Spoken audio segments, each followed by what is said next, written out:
The last 9 years of men's 1500-metre running have seen times getting faster and faster. Following Matthew Centrowitz's shock win in a slow race at the 2016 Olympics, the Kenyans, led by Timothy Cheruiyot, must have vowed never to let an upset like that happen again, and set off on a mission to make men's 1500-metre racing fast. After Kenyan domination of the 2017 World Championships in London, and then a masterclass of front-running from Cheruiyot in Doha in 2019, Jakob Ingebrigtsen took up the mantle of strength-based 1500-metre running, winning the Tokyo Olympics in 2021 in a championship record, running 3:28, then went on to drag times down to places we had rarely seen before over the coming years. The assumption was that 2016 had marked a turning point, and that things would never be the same again in the 1500 metres.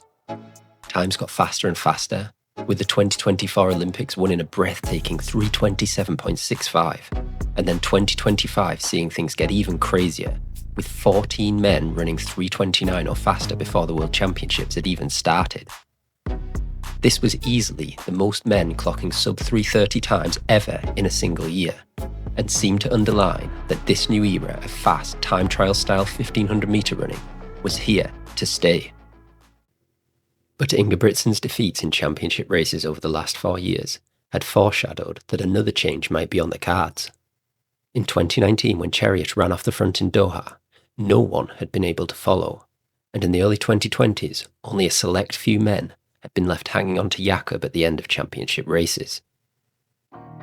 But by 2024, the tactic was no longer working. Jakob front-ran the Paris Olympics quicker than any man had ever front-run a race in history, yet found himself beaten not just by one competitor, but by 3.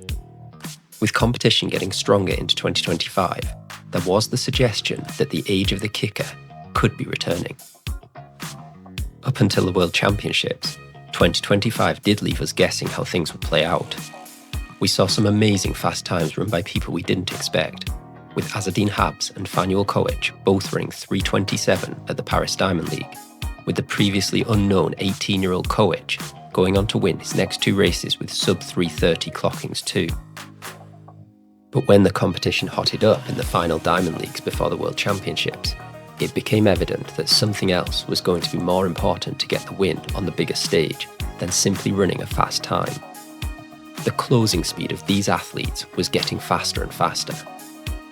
And when we are talking about closing speed, we are not just talking about the traditional fast last lap. With so many men in contention at the bell, pushing on even 400 metres out was beginning to look like suicide.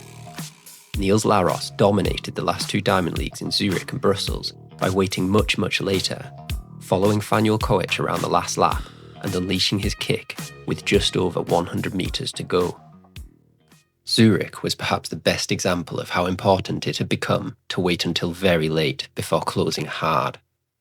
The pacer went 1,000 metres before dropping out, but with everyone raising their game so much, even 500 metres was far too far out for world lead Habz to bring it home. Fanuel Koech followed Habz and then tried to kick with 300 metres to go, passing Habz with ease and leading around the final bend. But Laros stayed in his slipstream, conserving energy until the last possible moment before ramping things up as they entered the home straight, passing Koech with 70 metres to go and galloping away for the win. His closing splits had us rubbing our eyes in disbelief. He had closed his last 200 metres in 25.9, with a 12.5 last 100 metres, to win a still very fast 3:29 race. But dig a little deeper, and that was what it now takes to win. He had replicated these splits and race tactics to win 1 week earlier in Brussels, outkicking Koech again with a 25.5 last 200 metres and identical 12.5 last 100. And it wasn't just on the international stage where such fast closing speed was now needed to win. The US Championships gave another perfect illustration of why front-running was dead, and positioning combined with a killer kick was now the key to victory. Yared Nuguse, the 2024 Olympic bronze medalist, tried to run the field off their feet by taking the race out from the front and splitting 1:54 for the first 800 metres. But even after accelerating further into the third lap, there were still 7 men on his shoulder waiting to pounce at the bell. They left him hanging out to dry until 150 metres to go, at which point Ethan Strand, Cole Hocker and eventual winner Jonah Koech blew past, leaving Nuguse trailing home in 5th. The top 3 had all closed incredibly fast, even at the end of a 3:30 race. Koech had run his last 200 metres in 25.7 with a 12.5 last 100, eerily similar to Laros. Even on the domestic scene, the best frontrunners could no longer dictate races. Furthermore, with Nuguse now not even on the plane to Tokyo and Ingebrigtsen returning from injury, there was no one left to even attempt it. The World Championships were going to be a kicker's race. And this change in racing style created carnage. In the heats in Tokyo, falls were happening everywhere, as athletes struggled to remember how to run in a pack after years of strung-out Diamond League races.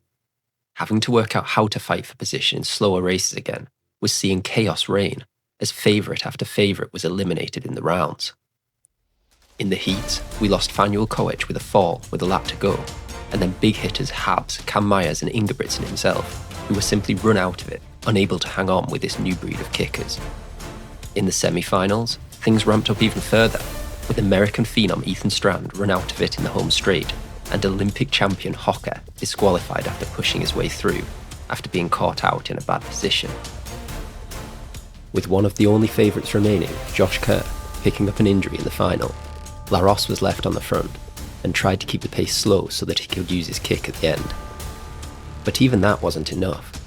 Former world champion and 800-1500 metre specialist Jake Wightman went around him with 200 metres to go, and then the unheralded Isaac Nader from Portugal closed the last 100 metres faster than anyone all year to take the victory. So where do we go from here? It was a monumental win for Nader, but no one is suggesting that he will become a dominant force in the 1500 metres. Instead, it simply underlines that in an era where everyone's level has reached such heights, the 1500 metres has become more unpredictable than ever. Do the frontrunners have a chance anymore? In the traditional sense, almost certainly not.